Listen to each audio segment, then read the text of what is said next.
तो आज है हमारे पास स्प्लेंचिक सर्कुलेशन। स्प्लेंचिक सर्कुलेशन तो स्प्लेंचिक सर्कुलेशन में क्या होगा, हमारे पास the blood move from the heart to western organ and the western organs from the liver, ये वापस लिवर की तरफ आएंगे और लिवर से वापस हार्ट की तरफ जाएंगे। तो ये हमारे पास है स्प्लेंचिक सर्कुलेशन। अब ये किस तरह जा रहा है ये हमने डिस्कशन करना है। हार्ट से हमारे पास सबसे पहले आयोटा से खून निकला, आयोटा के बाद हमारे पास एब्डोमेन आयोटा में आ गया, एब्डोमेन आयोटा आने के बाद हमारे पास तीन किस्म के आर्टरीज में ये कन्वर्ट हो गया, सिलिक आर्टरी और सुपीरियर मेंस्ट्रिक आर्टरी और इंफीरियर मेंस्ट्रिक आर्टरी। अब सिलिक आर्टरी हमारे पास फर्दर हमारे पास लिवर को, स्प्लीन को, स्टमक को हमारे पास सिलिक आर्टरी खून पहुंचाएगा। अब हमारे पास सिलिक आर्टरी के फर्दर ब्रांचेस आ गए, हेपेट्रिक आर्टरी आ गई जो कि हमारे पास लिवर को खून देगा, ये कितनी देगा 400 मिलीलीटर खून देगा हमारे पास, ठीक है। बाकी स्प्लीन और स्टमक को, स्प्लीन को स्प्लेंटिक आर्टरी प्रोवाइड करेगा और स्टमक को हमारे पास गैस्ट्रिक आर्टरी प्रोवाइड करेगा। और ये तीनों ब्रांचेस हमारे किसके हैं, सिलिक आर्टरी के। मतलब सिलिक आर्टरी हमारे पास लिवर, स्प्लीन और स्टमक को ब्लड सप्लाई करता है, ठीक है।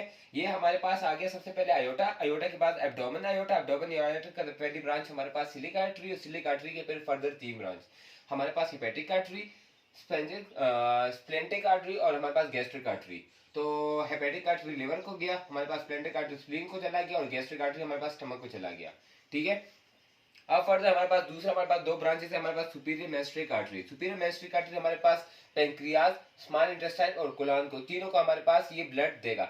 ज्यादातर पेंक्रियाज और स्मॉल इंटेस्टाइन पे इसका फोकस रहेगा, ठीक है। कोलन का हल्का सा मिनिमाइज, बहुत कम हिस्सा इसको देगा।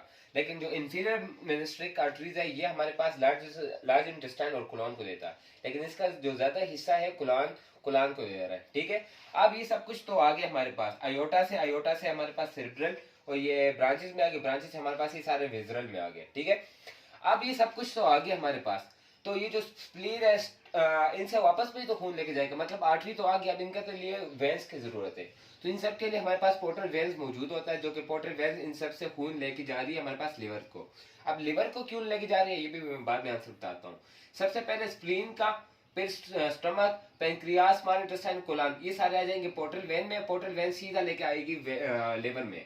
लिवर के अंदर हमारे पास एंड्रोसिस मौजूद होती है, जो कि हमारे पास इसके अंदर जितने भी हमारे पास जो न्यूट्रिएंट्स अब्सॉर्ब हो चुके हैं, बाकी जितनी चीजें हो चुकी है, मतलब जो ब्लड एक्सचेंज हो गई है, उसके अंदर हमारे पास कुछ बैक्टीरिया प्रेजेंट होंगे जो कि हमारे पास एपिथेलियल सेल इसको खत्म कर देंगे।